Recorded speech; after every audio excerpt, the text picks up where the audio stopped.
Hey everyone, I'm Phil Albertelli, and this is The Week in Doubt.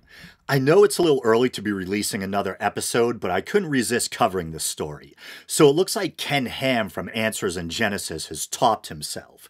If you thought his ideas or claims couldn't possibly get any more absurd, well, buckle up. Ham recently tweeted a pic of a new display he had his artist design or build, and it appears to depict dinosaurs fighting giants in gladiatorial combat. I have to admit, at first I was so taken back by the absurdity of the idea, and I found it to be such an affront to reason that I was simultaneously slack-jawed and outraged. But then I thought, it's kind of badass. I just imagined a T-Rex biting deep into the shoulder of a giant gladiator while the latter jams a sword up under the great beast's ribs. I'm laughing in an attempt to keep my sanity. So obviously the glaring problem here is that according to mainstream science, the dinosaurs for the most part went extinct over 60 million years ago, and anatomically modern humans have only been around for somewhere in between 100 to 200,000 years.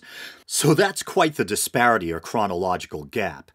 And I say dinosaurs went extinct for the most part because modern birds, as strange as it sounds, can technically be considered avian dinosaurs, having supposedly evolved from feathered bird-like dinosaurs known as theropods. But maybe I'll read a little bit from a Huffington Post article. So this article is by Ed Mazza, and it's from the Weird News section, appropriately enough, and it's dated February 17th, so just yesterday.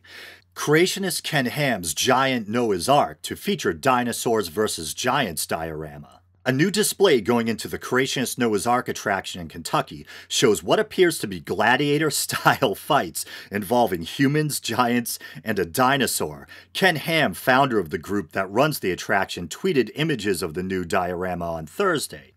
The dinosaur is visible in the far right of the first image, which has a giant on the left apparently about to spear a human.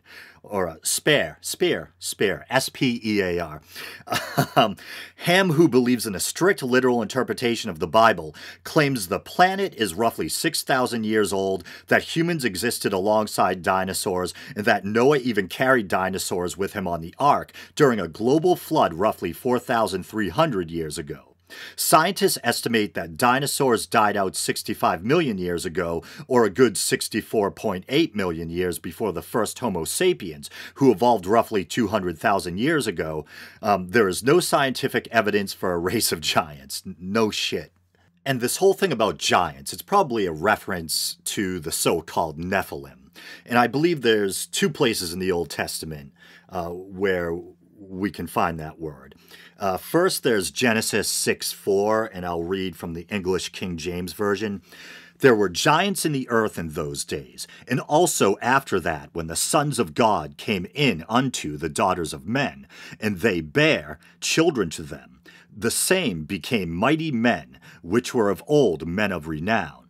And I believe people, biblical scholars, etc., hypothesize that the phrase sons of God may refer to angels. And there's this idea that fallen angels, or maybe angels in general, came down to earth and mated with mortal women, and then had these monstrous offspring. And then there's Numbers 13:33, and there we saw the Nephilim, the sons of Anak, who come of the Nephilim. And we were in our own sight as grasshoppers, and so we were in their sight. So I think as fantasy, it's pretty cool, the idea of fallen angels mating with women and producing these monstrous, gigantic offspring or whatever. But of course, I don't believe in it literally. But regarding the etymology of the word, let's see, according to the Brown Driver Briggs lexicon dating 1906, Nephilim means giants. Others say it can be translated as those that cause others to fall down, or ones who have fallen. And that makes me think of the old commercial, "Help, I've fallen, I can't get up." Apparently, there's a Hebrew verbal root, niphil, or something like that, which means fall or to fall. But the Nephilim have long been a source of fascination for biblical literalists and young earth creationist types. So my guess is Ham is trying to suggest that the Nephilim were forced to do battle, or maybe did so willingly, with dinosaurs by the evil, degenerate, pre-flood population or something like that. In the picture of the Answers in Genesis display, it looks like the fights are taking place in a Romanesque Colosseum-like structure filled with a human crowd. Kind of a cool, wild idea, but also kind of just plain crazy pants. So a final thought on all of this. Didn't Jerry Springer used to have a final thought segment? Is he still around? Anyway, I was thinking to myself, why do people believe this stuff? Why would someone choose such a crazy narrative over the evidence-based mainstream scientific explanation?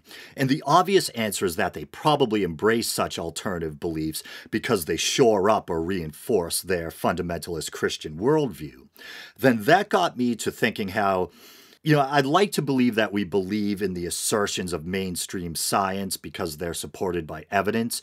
But on the other side, if it didn't help support their religious worldview, would anyone objectively following the evidence, looking honestly at the fossil record, carbon dating, utilizing what we know about geology and paleontology, etc., ever come to the conclusion that the Earth is only 5,000 or 6,000 years old and that giants used to do battle with dinosaurs?